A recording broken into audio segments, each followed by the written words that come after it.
নিৰ্বাচন সমাগত আৰু দেখা গৈছে এতিয়া নিৰ্বাচনী প্ৰচাৰ চলাই চাৰিওফালে ৰাজনৈতিক দলৰ নেতাসকলৰ তৎপৰতা বৃদ্ধি পাইছে। এখন হোটেললৈ আহিছোঁ, দেখা গৈছে যথেষ্ট লোক ইয়াতে চাহ খাই আছে।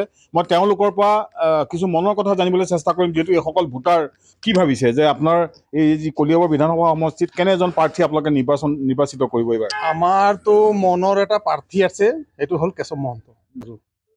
মানে কেশৱ মহন্তক কিয়? তেওঁ 4বাৰ বিধায়ক হৈছে, তেওঁৰ দিনত কেনেধৰণৰ উন্নয়ন হৈছে ইয়াত যথেষ্ট উন্নয়ন হৈছে। কেশৱ মহন্তৰ যোগেদি ইয়াত যথেষ্ট উন্নয়ন হৈছে, কিন্তু এই আমাৰ কলিয়াবৰত যিটো ডেভেলপ হৈছে, চুকে কোণে ডেভেলপ যিটো হৈছে, আমি দেখি অতি আনন্দ হৈছোঁ। আৰু সেই আনন্দত আমি গোটেই ৰাইজে কলিয়াবৰবাসীয়ে এতিয়া মানে সিদ্ধান্তই লৈ লৈছোঁ যে আমি কেশৱ মহন্তক জিকাম। ভোট দিবলৈ সাজু হৈ আছে। নিশ্চয় আমি 9 তাৰিখে আমি যিটো ভোট হ'ব, সেইটো ভোটত আমি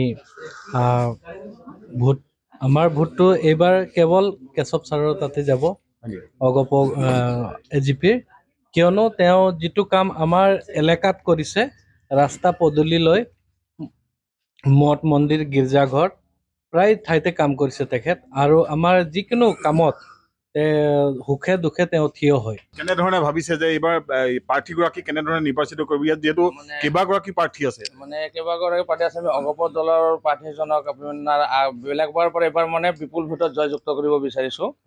আৰু তেওঁ আমাৰ কলিয়াবৰৰ কাৰণে ভাল কাম কৰিছে। মই নিজে পাইছোঁ যে কাৰোবাৰ বেমাৰ হ'লে গৈ পেলাই যদি কেশৱ ছাৰক যদি গৈ পেলাই কয়, নিশ্চয় আমি GMCৰ পৰা TMCলৈকে নিশ্চয় যদি কোনোবা যদি মানুহ লৈ পেলাই আমি গৈ পেলাই কওঁ, তেওঁ সহায় কৰি দিয়ে। কি আশা কৰে? যিহেতু ৰাজ্যত ইয়াৰ পূৰ্বতে 10 বছৰ ধৰি মিত্ৰজোঁটৰ চৰকাৰ আছিল, ৰাজ্যত পুনৰ কেনেকুৱা এখন চৰকাৰ হোৱাটো বিচাৰে? মিত্ৰজোঁটৰ চৰকাৰে বিচাৰোঁ। কিয় বিচাৰে?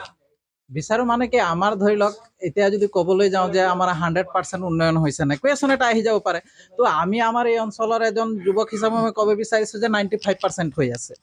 আৰু 5% হ'বৰ কাৰণে যদি আৰু এবাৰ যদি আমি চান্স পাই যাওঁ, সেই 5% পূৰ্ণ হৈ গ'লে আমি ক'ব পাৰিম যে 100% উন্নয়ন হৈছে। সেইটো কাৰণে মই বিচাৰিছোঁ আমাৰ কেশৱ ছাৰ আহিব লাগে কৰিব। আৰু কলিয়াবৰৰ গৌৰৱ আমাৰ কেশৱ ছাৰ, আৰু কেশৱ ছাৰক আমি বিপুল ভোটত জয়যুক্ত কৰাম। আমি জাষ্ট এবাৰ কেশৱ ছাৰকে আমি নিৰ্বাচিত পৰিমাণে বিচাৰি আছোঁ, কিয়নো তেওঁ কলিয়াবৰৰ কাৰণেও বহুত উন্নয়নমূলক কাম কৰিছে। আৰু আমি ভাবিছোঁ আৰু কিছুমান কাম কৰিবলগীয়া বাকী আছে, তেওঁ এইখিনি কাম সম্পূৰ্ণ কৰিব বুলি আমি আশা ৰাখিছোঁ।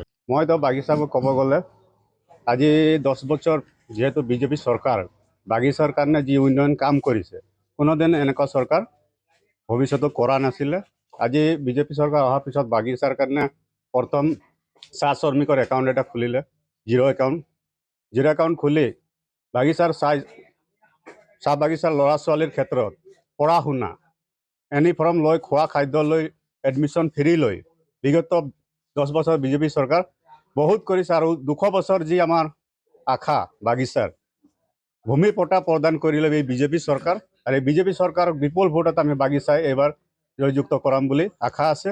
9 এপ্ৰিল তাৰিখে তেওঁলোকে ভোটাধিকাৰ সাব্যস্ত কৰিব।